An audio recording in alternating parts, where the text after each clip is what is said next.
So here we are, yet again, for the third year in a row, making yet another Hardspace Shipbreaker video. This time with by far the easiest method of making money and the most ambitious goal as of yet. That being getting world record on the speedrun.com leaderboard for career any %. So I can once and for all prove that I'm definitely the best shipbreaker person to have ever lived. Anyway, let's get into it. First off, people in my comment section pointed out a big flaw in last year's video. That being, I was making things way too complex.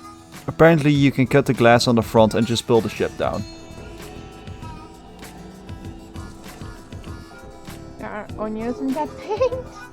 Don't put the paint in your eyes, because if you do that, the crying will probably be the last thing that you care about. Yeah.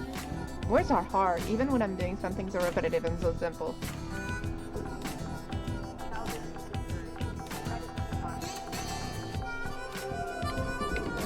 Okay, I didn't do the mistake again.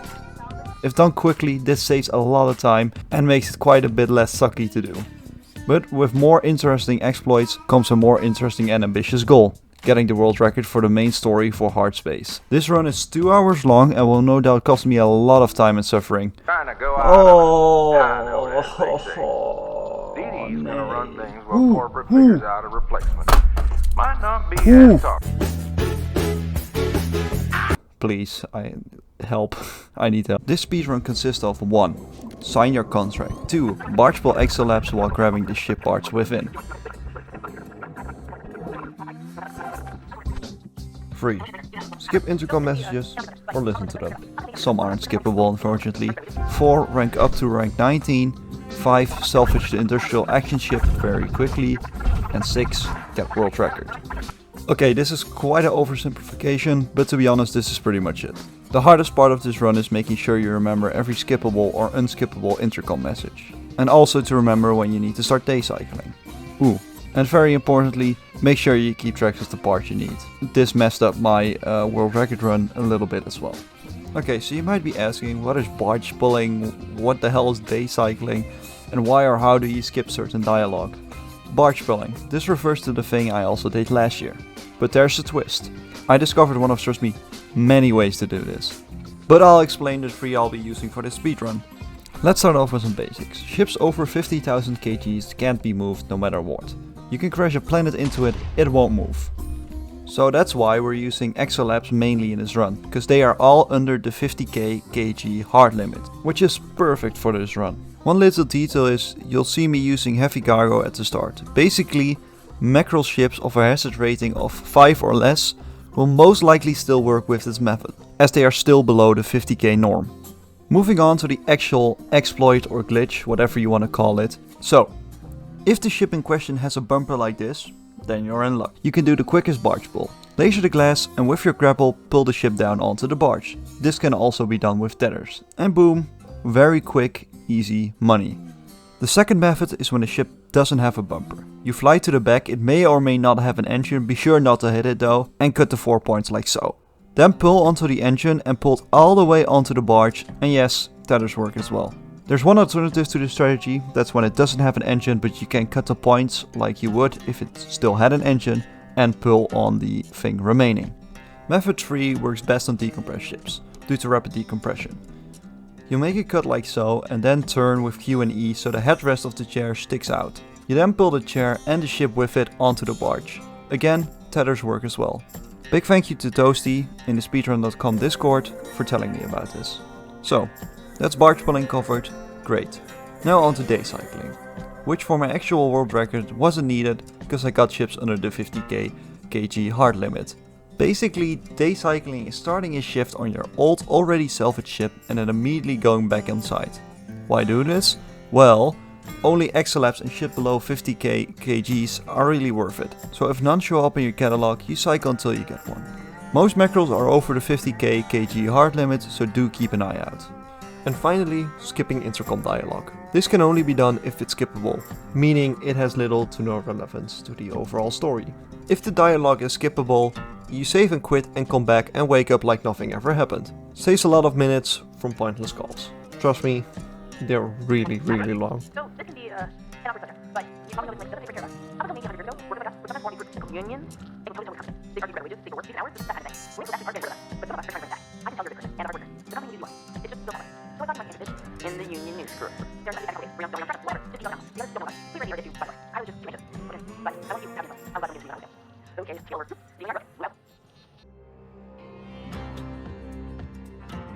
One more thing I've learned while doing a lot of runs. Sometimes on certain points and depending on your click speed, you can skip half a sentence by pressing escape twice really quickly.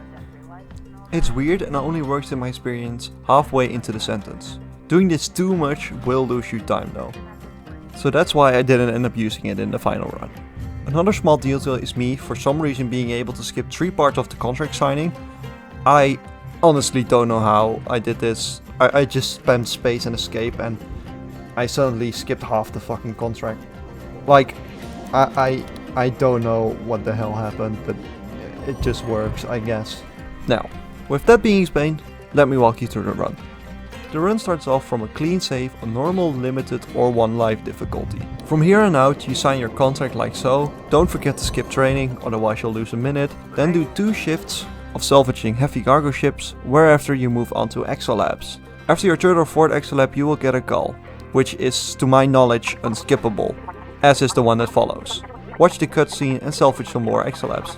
After this you buy some small upgrades and salvage as many ships as it takes. Now you'll have to do this till you get to rank 18, skipping certain calls as you go. Don't forget to half-ass your training and collect parts when Weaver hands you his ship. After reaching rank 18 you will have reached Act 2, or as I like to call it, Hell the Manlet. After this you will salvage a couple more exolabs, skip certain calls, and when you reach level 19 you'll need to wait on Weaver to tell you about a spam email. You might have seen what looked like your run-of-the-mill junk mail come through yesterday. I strong. This email won't show up if Weaver hasn't delivered the line. Now check your mail and with another shift cycle you will have entered Act 3. It's morbin time. This is basically just classic Shipbreaker, just salvage the ship as usual. Do keep in mind you are able to soft lock yourself here, so be sure to not destroy too much and be careful how much you barge push. This barge push is risky, because there's no really great option. I just pull on an object and hope I don't die, like so. Be sure to grab 2 ion calls if needed, so you can finish the ship.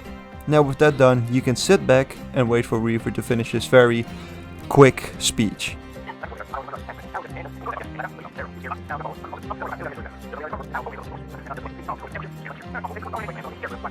After this, sign your termination contract, grab your shit and be done, hopefully having gotten world record. It's not complicated to be honest, however it was no easy feat trying to get world records. My first run was terrible, I was an hour off, my second run was better, with only 10 minutes off, still needed a lot of improvements. 10 minutes still is quite the time save. My next couple runs flopped hard, forgot to record and had to pause one, but all were quite far off. I then got an amazing run, but softlocked myself on industrial action. I pushed on and got better and better. The biggest improvements were 1. Keeping an in real life prisoner counting the days with marks on their walls. Thanks for the tips, Rulia. And 2. Stop excessive day cycling by looking for macros under the 50k kg hard limit and using Toasty's headrest pull. Honestly wouldn't have been able to do this without the help of the people on the Discord, so again, big thank you. After I incorporated the new strats, my runs went way better, and my 3rd attempt of the day got me world record. I did it with my world record run almost choked because I had written down 1 too many distributors, meaning I needed to salvage 1 more with only 3 minutes to spare. But I luckily just did it in time, ending up with a nice 2 hours, 70 minutes and 57 seconds.